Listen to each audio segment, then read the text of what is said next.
কি করি আমি আমার এই বেহুলাকে বিদায় করব? আমি যে পারবো না, আমি যে পারবো না গো। মেনকা, তুমি আমায় ক্ষমা করে দাও গো, ক্ষমা করে দাও। আজকের দিনে তোমাকে পারতেই হবে। আমি মা হয়ে নিজের কন্যাকে যে বিদায় করতে পারবো না গো, পারবো না। তুমি কি ভুলে গেছো? তুমি কি জানো না নারীদের এটাই তো নিয়ম। নারীরা ছোট থেকে মা বাবার কাছে বড় হয়, বড় হয়ে যখন বিবাহ হয় মাতা পিতাকে পরিত্যাগ করে একদিন না একদিন শ্বশুরালয়ে যেতে হয়।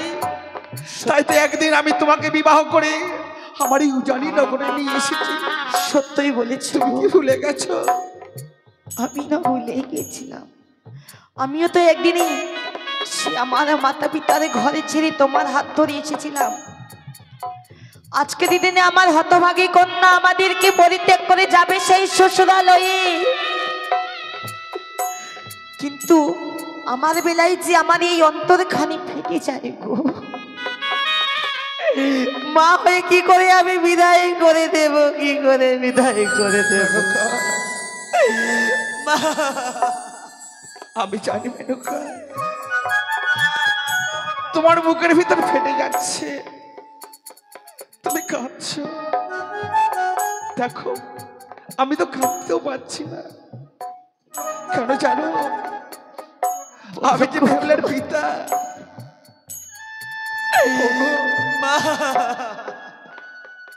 বাবা মা, একি আজকে আনন্দের দিনে তোমরা কান্না করছো কেন মা? বাবা ওরে মা বেহুলা, কি হয়েছে তোমাদের? আজকের দিনে আমরা কেন কাঁদছি জানিস রে মা? মা বেহুলা, ওরে মা বেহুলা, বাবা আজকে তোর তো বিয়ে হয়ে গেছে। বাবা গো, তাই ওই এক মুঠো অন্ন দিয়ে আমাদেরকে পর করে ওই শ্বশুরালয়ে চলে যাবি রে মা। বেহুলা, কি কথা বললে বাবা? তোমাদের পর করে যেতে হবে আমাকে শ্বশুর ঘরে? সত্যি রে মা। এই কথা তোমরা বলতে পারলে মা? তুমি কেউ সেই কথা বলবে? এই যে ধরাধামের নিয়ম, নারীদের জন্ম হয় মাতা পিতার গৃহে, যখন নারীদের বিবাহ হয়ে যায় চাইলেও তাকে যে ঘরে রাখা যায় না। বুঝতে পেরেছি, ঘরে রাখা যায় না। নারীরা নাকি বাবা মায়ের কাছে ভারী হয়ে যায়, তোমাদের কাছে আমি ভারী হয়েছি বলে না রে মা, তোমরা আজকের দিন আমাকে ঘর থেকে তাড়িয়ে দিচ্ছ মা। বলিস না রে মা বেহুলা। তোমাদের হাতে না খেলে আমার পেট ভরতো না, মায়ের অঞ্চলে না ঘুমালে আমার ঘুম আসতো না। সত্যি আজকের দিন আমি কেমন করে শ্বশুর ঘরে গিয়ে থাকবো বলো না, বলো না মা, বলো না। ওরে মা বেহুলা, তুই জানিস নি বাবা সন্তানরা কখনো মাতা পিতার কাছে ভারী হয় না। বাবা সন্তান যতই বড় হোক না কেন পিতা মাতার কাছে সে চিরদিনের মানে ছোট রয়ে থাকে। ওরে মা জানিস বাবা, নারী জাতি এমনি অসহায়, পরপুরুষকে আপন করে নিতে হয়। বাবা তাই তো আজকের দিনে তোর বিবাহ হয়েছে। আজকের দিনে ওই স্বামীর হাত ধরে তোকে শ্বশুরালয়ে যেতে হবে। সত্যি যদি তাই হয় বাবা, আমি তো কোনো কর্ম জানি না গো। শ্বশুর ঘরে গিয়ে আমি কি কর্ম করব তোমরা আমাকে শিখিয়ে দাও মা, তুমি আমাকে শিখিয়ে দাও। ওরে মা বেহুলা, তুই ছোট থেকে আমাদের রাজপ্রাসাদে বড় হয়েছিস, আমরা তোকে কোনোদিন গৃহকর্ম কাজ করতে দেয়নি। তুই জানিস না কিভাবে গৃহকর্ম কাজ করতে হয়। তাই আজকের দিনে এই যাওয়ার পূর্বে তোর মা জননী তোকে এক এক করে সব শিখিয়ে বলো দেবে। মা বলো, আমি শ্বশুর ঘরে গিয়ে কি কর্ম করবো বলো গো। অবহলিও মা ও মা বিহুলা,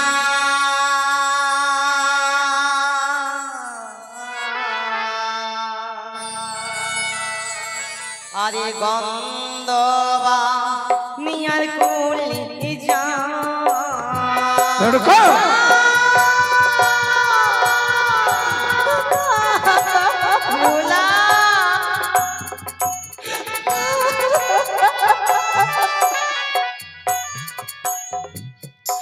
বলিও ওরে মা বেহুলা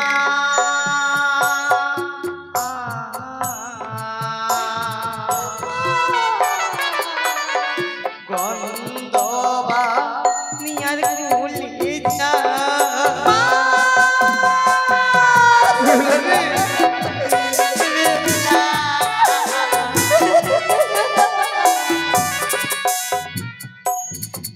বেহুলা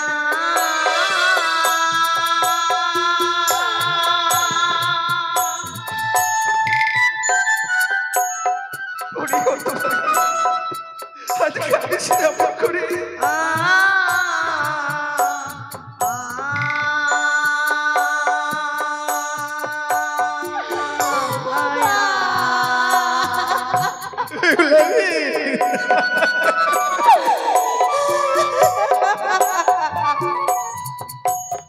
সকালবেলা ঝড় বোঝাতি সন্ধ্যায় নিও বাতি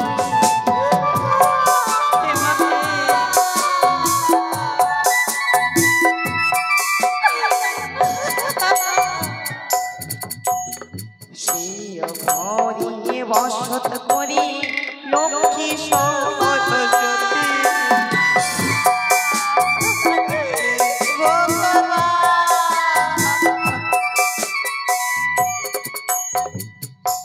বলিও রে মা বেহুলা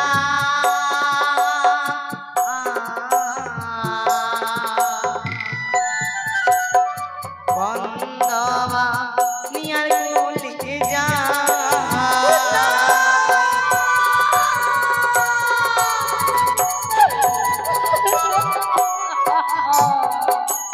বেহুলা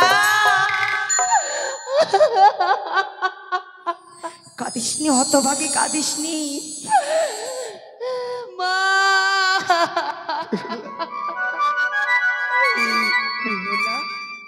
এক এক করে তোমরা আমাকে কর্ম শিখিয়ে দিলে জাননি। আমি যাব পরের ঘরে, যে লক্ষ্মী ঠাকুরকে আমি পুজো করেছি মা বেহুলা, সে লক্ষ্মী ঠাকুরকে আমি ছেড়ে চলে যাব মা। তোমরা আমাকে কথা দাও, তোমরা আমাকে কথা দাও যে লক্ষ্মী ঠাকুরকে আমি ছেড়ে চলে যাব বেহুলা। সেই লক্ষ্মী ঠাকুরকে তোমরা পুজো করতে পারো না, না হতভাগী না। যে আমার ঘর থেকে আজকের দিনে লক্ষ্মী বিদায় নিয়ে চলে যাচ্ছে, কি করব আমি সেই মাটির পুতুলকে পুজো করে? সে তো কোনদিন আমার সঙ্গে কথা বলবে না, আমার মা বলে ডাকবে না, মা বলে এই তাপিত হৃদয় খালি শীতল করবে না। কি করব আমি মাটির পুতুলকে পুজো করে? আমি যে পারবো না। তোমরা ভালো করে তোমাদের জামাতার হস্তে আমাকে সমর্পণ করে দাও ভালো করে। অপিয়া বাবা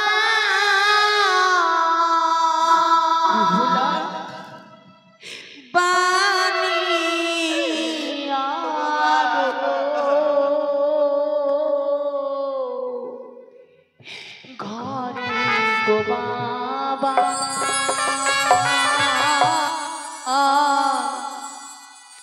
ওই না পানি আরো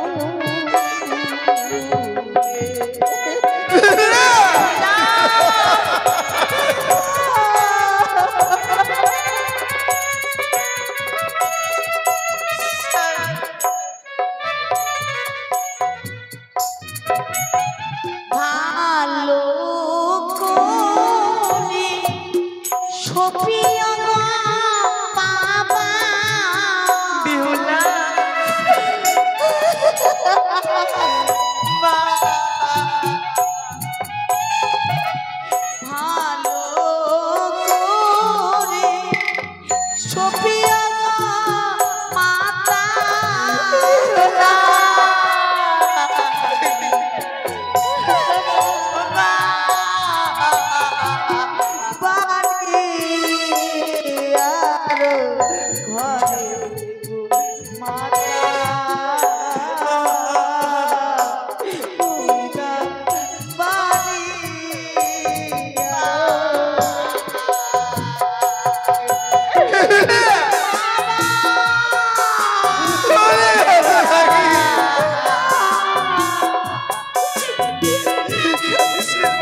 একটি কথা রাখবে মা, বাবার তো বয়স হয়েছে, বাবার আমি খেয়াল রাখতাম, বাবা কখন খেয়েছে না খাইনি, আজকে দিন বাবাকে আমি ছেড়ে চলে বাবা,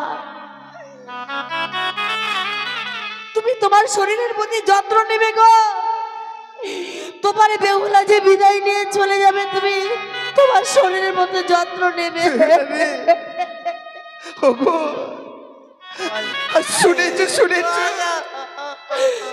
আমাদের মা বেহুলার কথা শুনেছো তুমি? দেখো আমাদের মা বেহুলা কত বড় হয়ে গেছে, বাবা তোমায় না দায়িত্ব দিয়ে যাচ্ছে, আমায় দায়িত্ব দিয়ে যাচ্ছে। বাবা নিশি প্রভাত হয়ে এসেছে, আমার যে যাবার সময় হয়েছে, তোমরা আমাকে বিদায় করে দাও, তোমরা আমাকে বিদায় বলিস রে, ও কথা বলিস রে মা, বিদায় যে বলতে নেই রে মা, ওই বিদায় কথা শুনতে গেলে মনে বড় ভয় হয়। কেন জানিস রে মা, আজ বিদায় কাকে বলা হয় জানিস? যে ইহলোক থেকে পরলোকে গমন করে তাকে বলা হয় বিদায়। তাই বিদায়ের কথা কখনো বলিস না রে মা। বলছে বাবা আমি আসি গো, বাবা আমি আসি। বিদায় বেলা রেখে যাই গো বাবা,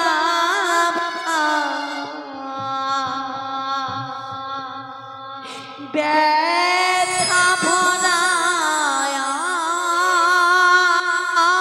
কি ও বাবা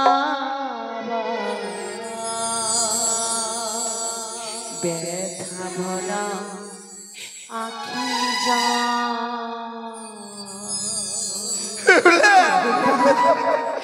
বিদায় বেলা রেখে যাই গো বাবা ব্যথা ভরা আখি যা গো বাবা ব্যথা ভরা আখি যা গো মাতা ব্যথা ভরা আখি যা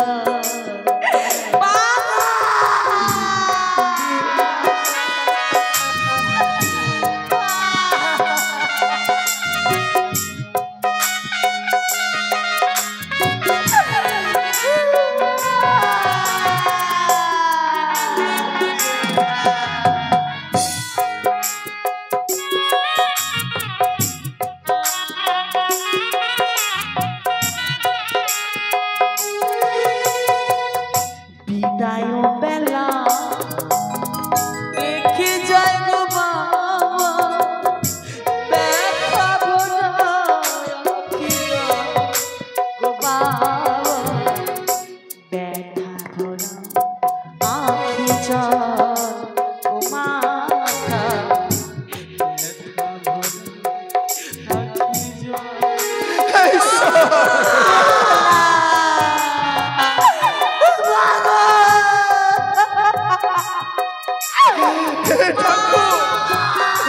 আজ তুমি আমায় শক্তি দাও ঠাকুর, আজ তুমি আমায় শক্তি দাও।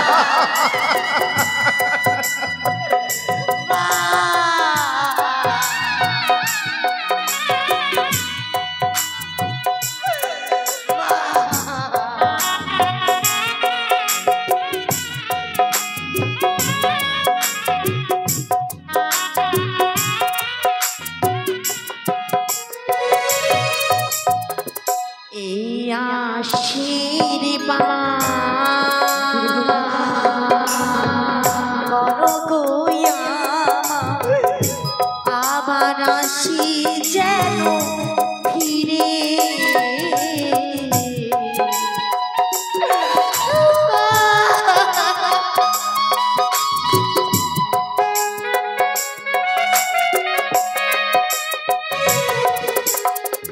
এই আশীর্বাদ করো গো আমার, আবার আসি যেন ফিরে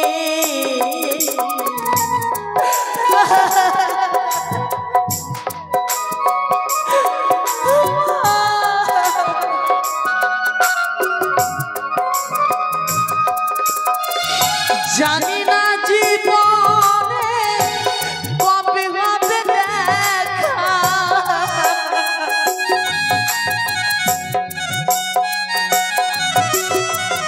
জানি না জীবনে কবে হবে দেখা, রেখে যাই গো আখি জল ও গো বাবা ব্যথা ভরা আখি জল ও মাতা ব্যথা ভরা আখি জল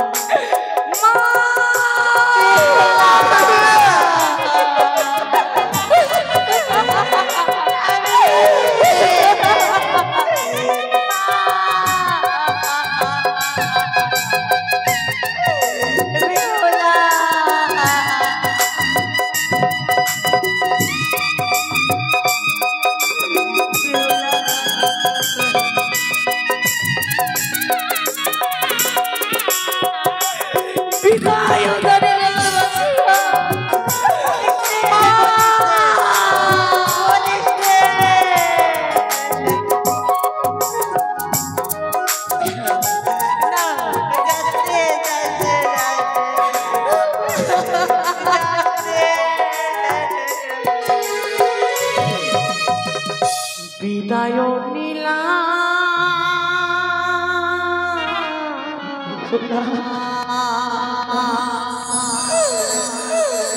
বিদায় নিলাম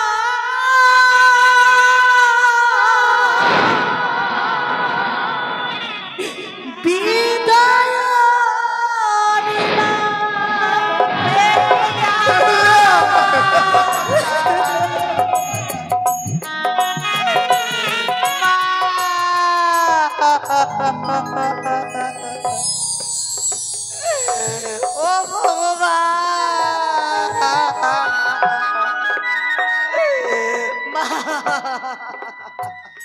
মেনকা চলে গেল গো। আজকের দিনে মা বেলা কাঁদতে কাঁদতে যেন শ্বশুরাই চলে গেল। ওগো স্বামী, তুমি আমায় বলো, কে কে আমায় মা বলে ডাকবে? কে ডাকবে? কে ডাকবে? কেউ কেউ ধরলো না, কেউ ধরলো না আমাকে মা বলে ডাকার মতো, কেউ ধরলো না।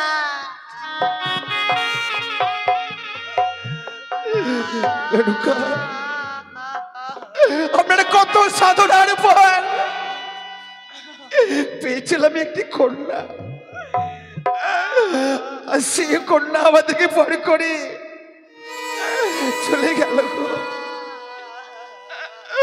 আজ আমার কি মনে হয় জানো? মনে হয় আমার এই বুকের মধ্যে জিট পেন্ডেন্ট রয়েছে, একটা ভেঙে গেল গো। একটা পাগলা আমার ভেঙে গেল। আমি পারলাম না গো, পারলাম না এই বাড়ির অঞ্চলে দিয়ে আমার এই বেহুলাকে বেঁধে রাখতে। আমাদের শাড়ির অঞ্চলে যেন ছোট হয়ে গেছে গো। সত্যি আজ তোমার এই শাড়ি অঞ্চলখানা ছোট হয়ে গেছে, তাই তাকে তুমি বেঁধে রাখতে পারলে। জানো মেনকা, আমি এতদিন জানতাম না যে মেয়ে বিদায়ের সময় এত কষ্ট, এত যন্ত্রণা এই পৃথিবীতে। যে কোনো যারা মাতা পিতা আছে, যারা কন্যা বিদায় করেছে, তারাই জানে সেই যন্ত্রণার কথা।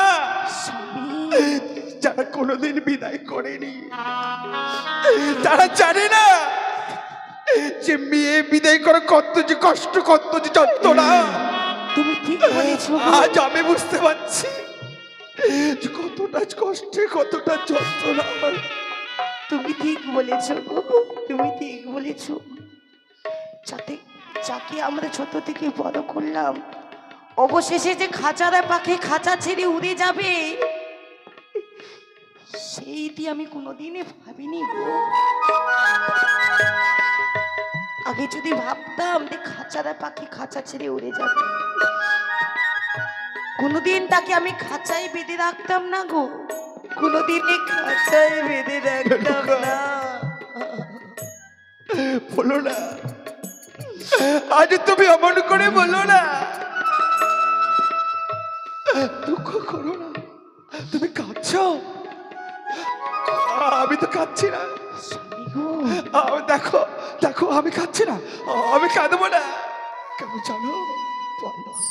গুরুজনের মুখে শুনেছি, যদি কখনো পিতা মাতার নয়নের জল ঝরে, তাদের নাকি সন্তানের অমঙ্গল ঘনিয়ে আসে। তাই তো আজ আমরা কাঁদবো না মেনকা, অমন ভাবে কাঁদবো না। আমরা চাইবো না সন্তানের অমঙ্গল। তবে তবে মেনকা, চলো চলো চলো, আমরা এই ঠাকুরের কাছে কামনা করবো। হে মা, ওগো মা মনসা দেবী, তুমি আমাদের মা বেহুলাকে সুখী রেখো, তুমি তাকে ভালো রেখো, তুমি তাকে শান্তিতে রেখো, তুমি তাকে সুখী রেখো মা, তুমি তাকে শান্তিতে রেখো।